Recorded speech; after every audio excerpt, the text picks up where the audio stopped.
जय हिंद साथियों। आज के सुपर फास्ट वीडियो में हम ऐसे 100 क्वेश्चंस को देखेंगे जिन क्वेश्चंस को अगर आप थोड़ा समझदारी से देख लेते हैं और अपने दिमाग में साथियों इन सवालों को बिठा लेते हैं तो यूपीएससी एग्जाम को पास करने से कोई दुनिया की ताकत आपको साथियों नहीं रोक सकती। तो इस सुपर फास्ट वीडियो में साथियों सुपर फास्ट तरीके से इन सारे क्वेश्चंस को देखेंगे। सबसे पहले हिंदी के 50 सवाल आपके सामने से गुजरेंगे, उसके बाद जीके जीएस के 50 सवाल ही आपके सामने से गुजरेंगे। सबसे पहले हिंदी को चेक करिए कि कितनी आपकी औकात है। मैं कहूंगा औकात आपकी कितनी है। अगर आपकी औकात एग्जाम को क्रैक करने वाली है तो आप साथियों हिंदी के इन 50 सवालों में से कम 22 से 23 सवाल हर हालत में सही करेंगे। इससे कम सवाल आप नहीं सही करेंगे। वैसे इससे ज्यादा हो जाए, इससे कम नहीं होना चाहिए साथियों आपका स्कोर। चलिए तो पहला सवाल आपकी स्क्रीन पर है, करके दोपहर कौन सा समास है, यानी कि दोपहर शब्द में कौन सा समास है। मैंने आपको 50 बार बताया कि अगर किसी भी शब्द का पहला पद संख्यावाचक हो, लिखा हुआ है 2 और समास वहां पर पूछा जाए तो वहां पर हमेशा द्विगु समास आपको बताना है। अगला सवाल देखिए, करके वह कुल्हाड़ी से वृक्ष काटता है, इस वाक्य में से क्या साथियों, इस वाक्य में से किस कारक की विभक्ति है। यहां पर अब आप देखिए, मैंने आपको यह भी कई बार बताया कि अगर कभी भी आपको से शब्द देखने को मिल जाए वाक्य में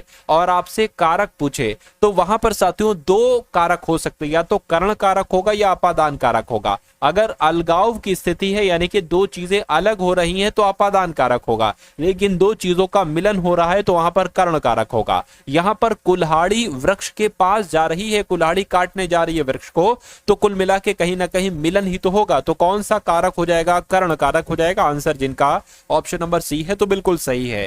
कह रहे कि नायक शब्द का स्त्रीलिंग क्या होगा, तो नायिका होगा और नायिका ऑप्शन नंबर सी में लिखा हुआ है।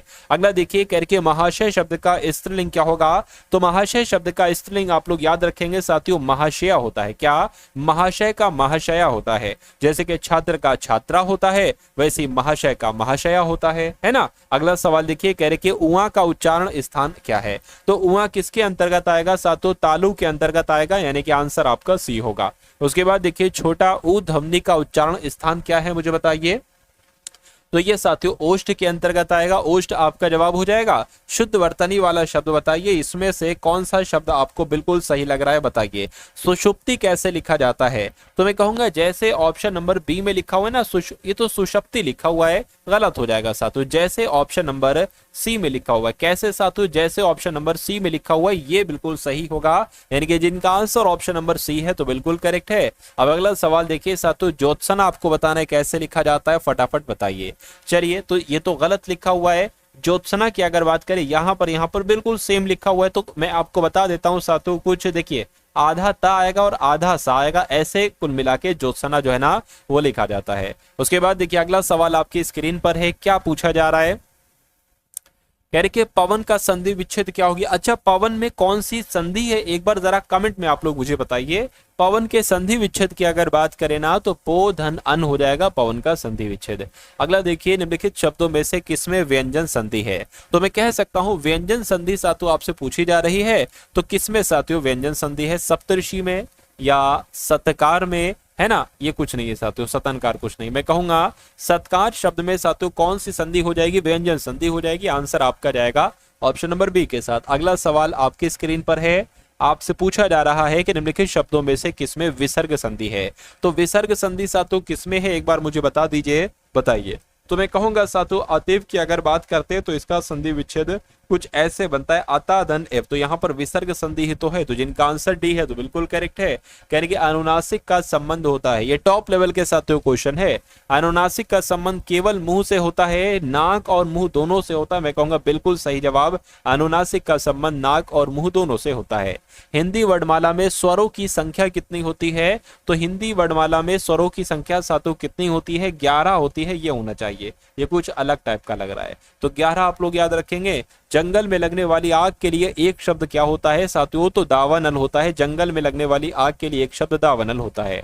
अगला देखिए, आपसे पूछा जा रहा है कि प्रश्न आदि के उत्तर की अपेक्षा करने वाला, प्रश्न आदि के उत्तर की अपेक्षा करने वाले को उत्तरापेक्षी कहा जाता है। क्या कहा जाता है साथियों, उत्तरापेक्षी कहा जाता है। उत्तरापेक्षी आपका बिल्कुल सही जवाब हो जाएगा। साथियों ये क्लास आपके लिए प्रॉपर यूपीएससी 2025 एग्जाम के लिए है। मैं आपको सबसे पहले हिंदी के सवाल करवाऊंगा, उसके बाद जीके के सवाल करवाऊंगा, और आपके लिए बहुत खास किया जा रहा है साथियों, ये समझ लीजिए जितनी भी क्लासेस आपको दी जाएं उन सारी क्लासेस को आपको देखना है अगर आप वाकई में इस वर्दी वाली जॉब को लेना चाहते हैं। क्योंकि ये समझ लीजिए साथियों, आपकी एक तरीके से बात करें, आपका पूरा समाज जो आपके आसपास है, आपका मोहल्ला, आपका एरिया, आपकी कॉलोनी, आपका गांव, वो सब आपके हारने का इंतजार कर रहे हैं। और अगर आप चाहते हो कि वो लोग अपनी जो सोच रहे हैं उसमें कामयाब हो जाएं, तो आप पढ़ाई मत करिए। बहुत सारी वजहें हो सकती हैं साथियों पढ़ाई ना करने की, लेकिन सिर्फ एक वजह हो सकती है पढ़ाई करने की, है ना। तो वो चीज सोचिए जो आपका दुश्मन, आपका समाज सोच रहा है कि भाई इसका सिलेक्शन ना हो, कैसे ना कैसे करके इसका सिलेक्शन ना हो, क्योंकि अगर इसका सिलेक्शन हो गया तो हम सब नीचे हो जाएंगे। तो अगर आप उनको गलत साबित करना चाहते हैं तो अभी आपको सिर्फ और सिर्फ अपनी पूरी मेहनत झोंकना होगी, अपने आप को पूरा झोंक देना है। क्योंकि ये एक ऐसी जॉब है साथियों, जो भी देखता है, अगर आपका वो थोड़ा बहुत दुश्मन है, आपसे जलता है जॉब लगने से पहले, तो ये समझ लीजिए साथियों उसकी बिल्कुल, मतलब मैं क्या कहूं, मैं कह नहीं सकता, उसको अंदर से ऐसा लगता है कि वो पूरा जल चुका है। आपको कुछ बोलने की जरूरत नहीं, अगर आप वर्दी पहनकर उसके सामने आ जाओगे कल को, तो वो जलकर राख हो जाएगा साथियों, बचेगा नहीं रावण की तरह। तो आपको अभी इतनी मेहनत करना है अगर आप वाकई में उसको झुकाना चाहते हैं, अपने सामने झुकाना चाहते हैं, क्योंकि हो सकता हो अभी आप उसको ना झुका पा रहे हो सकता हो उसके पास आपसे ज्यादा पैसे हो, अभी उसका ज्यादा रुतबा हो, लेकिन वो आपको हर वक्त झुकाने की कोशिश करता है, ऐसी ऐसी बातें करता है जो आपको बुरी लगती हैं। लेकिन अभी थोड़ा सा वक्त आपका नहीं चल रहा है, आप मेहनत कीजिए, आपका ऐसा वक्त आएगा कि उसकी जलकर राख हो जाएगी साथियों एक तरीके से। तो अभी आप मेहनत कीजिए, मैं आपसे यही कहूंगा। तो जितनी भी क्लासेस टारगेट सिलेक्शन पर चल रही हैं उन सारी क्लासेस को आप लोग देखिए और अपने इस मुकाम को अचीव कीजिए, क्योंकि ये 4 साल बाद मौका आया है, हो सकता हो 4 साल बाद दोबारा ये मौका है, तब तक आपकी कंडीशन नहीं होगी पढ़ने वाली, ये कंडीशन नहीं होगी कि आप इस लगन के साथ पढ़ पाओ, आपकी ओवर एज हो जाएगी साथियों। चलिए अगला सवाल देखते हैं, ज्येष्ठ का विलोम क्या होगा साथियों, तो कनिष्ठ कहते हैं, ज्येष्ठ का विलोम कनिष्ठ हो जाएगा, आंसर आपका सी होगा। अगला देखिए, कह रहे कि अथ का विलोम क्या होगा साथियों, अथ का विलोम की अगर बात करें, अंत नहीं, अध नहीं, अर्थ नहीं, एक ऑप्शन यहां पर डालेंगे, आप इति लिख लेंगे, क्योंकि अथ का विलोम तो इति होता है, तो इति टाइप नहीं हो पाया, कोई दिक्कत नहीं। सावधानी शब्द में प्रयुक्त प्रत्यय क्या है, तो सावधान, यहां पर एक शब्द है सावधान, और एक्स्ट्रा क्या है, एक्स्ट्रा बड़ी ई है, तो मैं कहूंगा साथियों सावधानी शब्द में जो प्रत्यय होगा वो बड़ी ई होना चाहिए। उसके बाद देखिए, कहने के साथियों भाववाचक संज्ञा इसमें से कौन सी है जरा बताइए, तो शाम नहीं, शाम तो एक व्यक्तिवाचक संज्ञा, पानी भी नहीं है, बचपन भी नहीं, बचपन है साथियों, देखिए जवानी हो गई, बुढ़ापा हो गया, बचपन हो गया, छोटापन हो गया, बड़ापन हो गया, मित्रता हो गई, मिठास हो गई, खटास हो गई, इन सब में एक भाव है, यानी कि ये सारे शब्द भाववाचक संज्ञा के उदाहरण है। अगला सवाल आपकी स्क्रीन पर है, आपसे पूछा जा रहा है कि अपादान कारक की विभक्ति क्या है। मैंने आपको बताया था साथियों, अपादान कारक आए या कर्ण कारक आए, दोनों की विभक्ति जो होती है वो से होती है ना। तो यहाँ पर साथियों से कहां पर लिखा हुआ है, ऑप्शन नंबर सी में लिखा हुआ है। यथार्थ में कौन सी संधि है, ये आपसे पूछी जा रही है।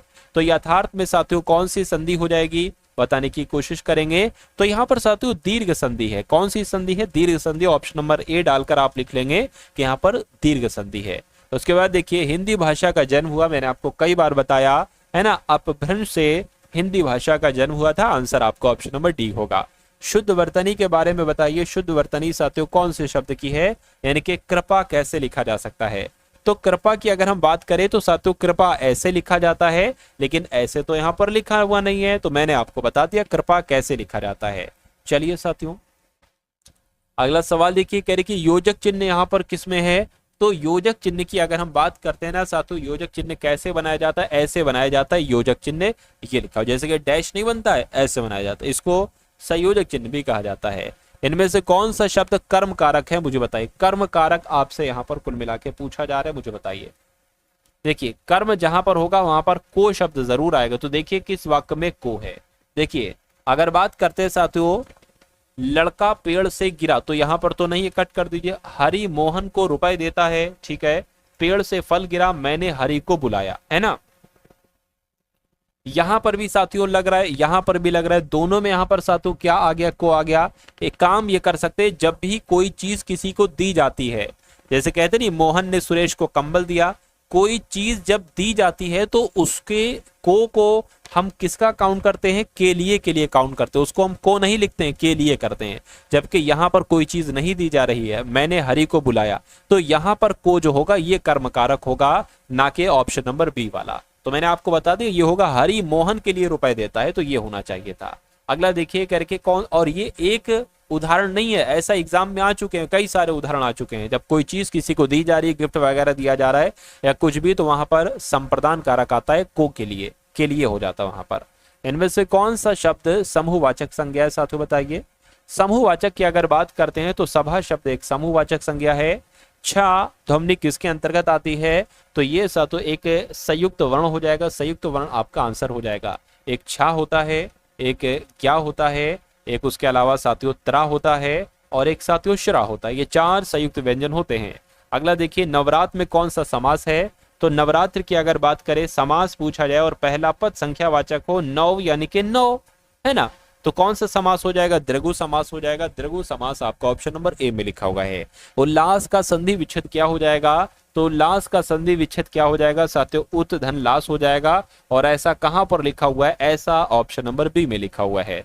अगला देखिए निम्नलिखित में से देश शब्द को बताइए, इसमें से देश शब्द कौन सा है। कहते नहीं गड़बड़ घोटाला, तो गड़बड़ शब्द जो है ना ये अपना देश शब्द है, आंसर आपका ए होगा। उसके बाद देखिए अगला सवाल कह रहे कि तुम वह मैं पिकनिक मनाने जाएंगे, ये वाक्य किस वचन में साथियों मुझे बताइए। तो जाहिर सी बात है यहाँ पर एक से अधिक लोग हैं, तो यहाँ पर बहुवचन हो जाएगा, बहुवचन जिनका आंसर है, तो बिल्कुल सही हो जाएगा भाई आपका आंसर। नेक्स्ट नंबर का सवाल आप लोग देख लीजिए साथियों और बता दीजिए आपका जवाब क्या होगा। कह रहे कि शाह कौन सा व्यंजन है, तो या शाह है ना, ये सारे के सारे क्या हो जाएंगे साथियों, आपके ऊष्म व्यंजन के अंतर्गत आएंगे, है ना। चलिए उसके बाद देखिए चिरायु शब्द में उपसर्ग क्या होगा, तो चिर धन आयु इसका संधि विच्छेद हो जाएगा। उपसर्ग पूछा जा रहा है तो चिर यहाँ पर जो होगा वो उपसर्ग का काम करेगा। पवित्र में प्रयुक्त संधि बताइए, तो पवित्र में कौन सी संधि है साथियों, अयादि संधि है ना, पौधन इत्र इसका संधि विच्छेद हो जाएगा। अगला देखिए निम्नलिखित तत्सम शब्द का चयन करिए, इसमें से तत्सम शब्द साथियों कौन सा है बताइए। तो कोट अजीब उद्यम, तो मैं कहूंगा उद्यम यहाँ पर शब्द जो है ये एक तत्सम शब्द है।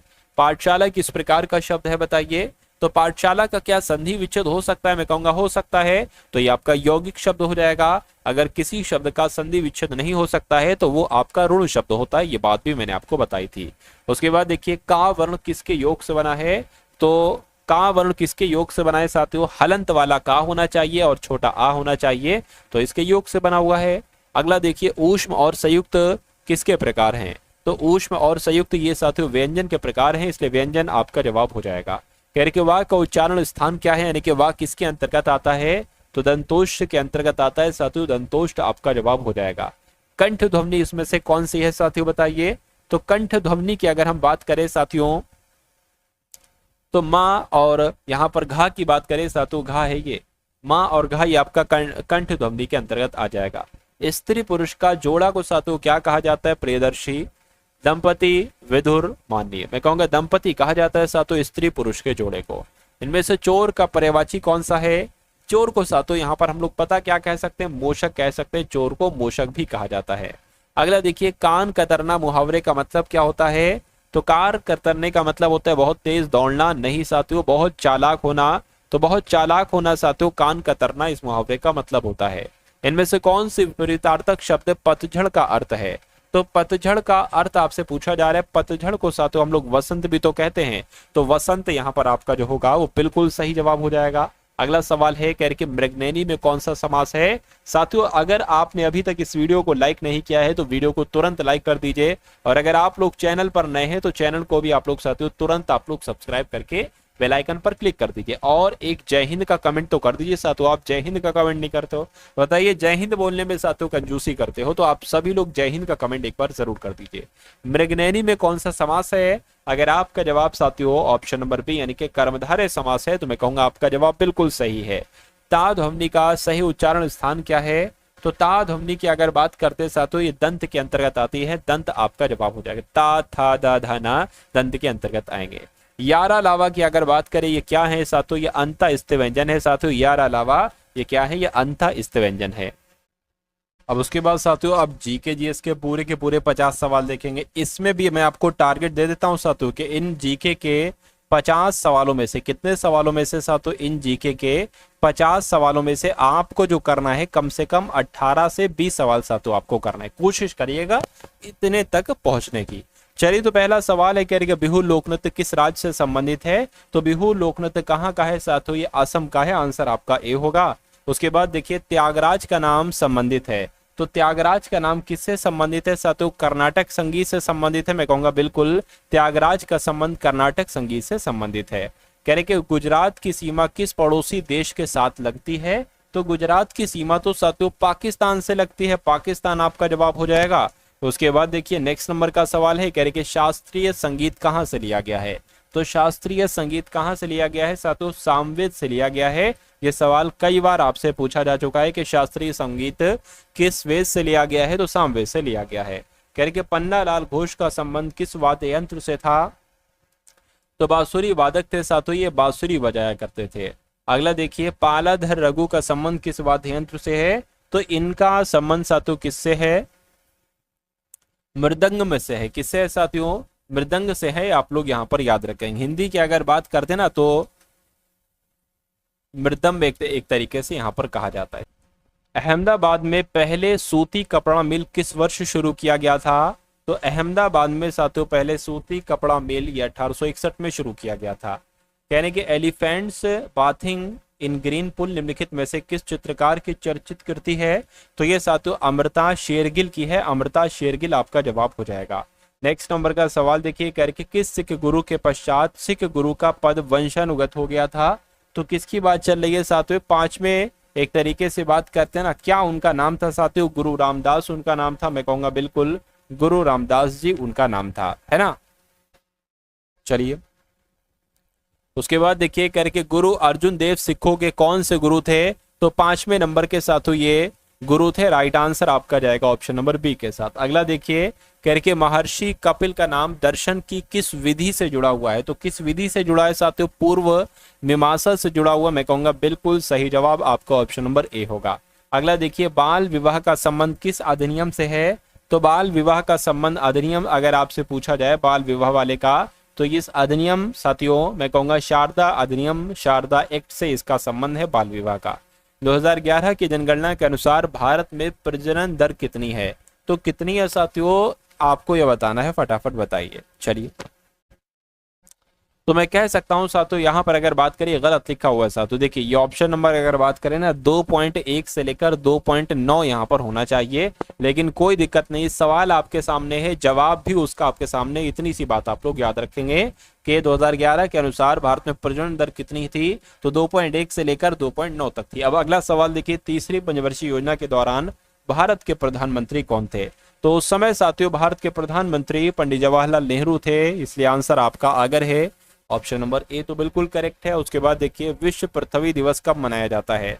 तो विश्व पृथ्वी दिवस साथियों ये हर साल 22 अप्रैल को मनाया जाता है। 22 अप्रैल ऑप्शन नंबर ए में लिखी हुई। अगला देखिए अगला सवाल है, कह रहे हैं कि आपसे NCHE की फुल फॉर्म क्या है, फटाफट बताइए। तो national council for higher education, hybrid education नहीं साथियों, हायर इन्वायरमेंट भी नहीं, हाइब्रिड इन्वायरमेंट भी नहीं, मैं कहूंगा national council for higher education, ये बिल्कुल सही फुल फॉर्म हो जाएगी। अगला देखिए खाड़ी धाराएं किसकी खाड़ी से निकलती हैं? तो खाड़ी धाराएं साथियों किसकी खाड़ी से निकलती हैं? तो मैक्सिको की खाड़ी से निकलती हैं। मैक्सिको की खाड़ी यानी कि ऑप्शन नंबर बी आपका सही जवाब है। उसके बाद देखिए अगला सवाल कह रहे कि 200 रुपए के नोट पर कोणीय ब्लीड लाइनें अंकित की गई हैं। तो कितनी अंकित की गई हैं? 4 की गई। मैं कहूंगा बिल्कुल साथियों 4 आपका जवाब होगा। उसके बाद देखिए कह रहे कि दाल बाटी चूरमा किस राज्य के लोकप्रिय खाद्य व्यंजनों में से एक हैं? तो अगर बात करते कहाँ का साथियों ये है, ये राजस्थान का है। दाल बाटी चूरमा ये कहाँ का खाद्य व्यंजन है साथियों? राजस्थान का है। भारत का कौन सा राज्य ज्वार का सबसे बड़ा उत्पादक है? तो भारत का मैं कहूंगा महाराष्ट्र में ज्वार का उत्पादन किया जाता है। ज्वार ये सबसे बड़ा ज्वार के मामले में उत्पादक राज्य जो है वो महाराष्ट्र है। उसके बाद देखिए रामानुजाचार्य किससे संबंधित हैं? तो ये साथियों विशिष्टाद्वैत से संबंधित हैं। विशिष्टाद्वैत आपका ऑप्शन नंबर सी में लिखा हुआ है। उसके बाद देखिए अगला सवाल है, कह रहे कि आकार के मामले में यूरेनस सौर मंडल में कौन से स्थान पर है। तो साथियों ये तीसरे स्थान पर है, तीसरा स्थान, यानी कि ऑप्शन नंबर ए आपका यहाँ पर सही जवाब हो जाएगा। ये परीक्षा में सवाल आपसे पूछा जा सकता है। उसके बाद देखिए अगला सवाल है, कह रहे हैं कि सुंग यून नामक चीनी तीर्थयात्री कौन सी शताब्दी की शुरुआत में भारत आया था। तो ये साथियों कब भारत आया था आपसे पूछा जा रहा है, छठी शताब्दी, बिल्कुल सही जवाब, छठी शताब्दी आपका आंसर हो जाएगा। यानी कि सुंग यून नामक चीनी तीर्थयात्री ये छठी शताब्दी की शुरुआत में भारत आया था, आंसर आपका ए है। अगला सवाल देखिए, कह रहे कि संसद के पास किस अनुच्छेद के माध्यम से व्यापार, वाणिज्य और समागम पर प्रतिबंध लगाने की शक्ति प्राप्त है। तो किस अनुच्छेद में कहूंगा, अनुच्छेद नंबर 302, आंसर आपका जाएगा ए के साथ। अगला देखिए, यानी कि धर्मराज रथ स्मारक कहाँ स्थित है। तो धर्मराज रथ स्मारक की अगर बात करते हैं साथियों, ये महाबलीपुरम में स्थित है, महाबलीपुरम आपका जवाब हो जाएगा। अगला देखिए, कह रहे कि द ब्रोकन विंग के लेखक कौन है। पुस्तक बहुत पूछी जाती है कि इस पुस्तक के लेखक कौन है, मैं कहूंगा सरोजिनी नायडू ही द ब्रोकन विंग नामक पुस्तक के लेखक हैं। उसके बाद देखिए, छठ पर्व में किस देवता की पूजा होती है। तो छठ पर्व में साथियों मैं कहूंगा सूर्य की पूजा होती है, सूर्य, यानी कि ऑप्शन नंबर सी सन आपका जवाब हो जाएगा। अगला सवाल देखिए, कह रहे कि जन्माष्टमी के दिन किसका जन्म उत्सव मनाया जाता है। तो जन्माष्टमी की अगर बात करते हैं ना साथियों, तो किसका जन्मदिन मनाया जाता है, मैं कहूंगा श्री कृष्ण का जन्मदिन मनाया जाता है। राइट आंसर अगर आपका है ऑप्शन नंबर बी के साथ, तो बिल्कुल करेक्ट हो जाएगा भाई, बहुत बढ़िया, वेरी गुड क्लास। अगला सवाल देखते हैं। अब तो साथियों सवाल ही खत्म हो गया आपके सामने, है ना। तो ये साथियों 79 क्वेश्चंस आप लोगों ने यहाँ पर देखे यूपीएसआई एग्जाम के लिए। मैं 50 सवाल आपको जीके के नहीं करवा पाया, सॉरी, कोई दिक्कत नहीं साथियों। तो आप इस वीडियो को लाइक करके जाइएगा, अपने मित्रों के साथ इस वीडियो को शेयर करके जरूर जाइएगा।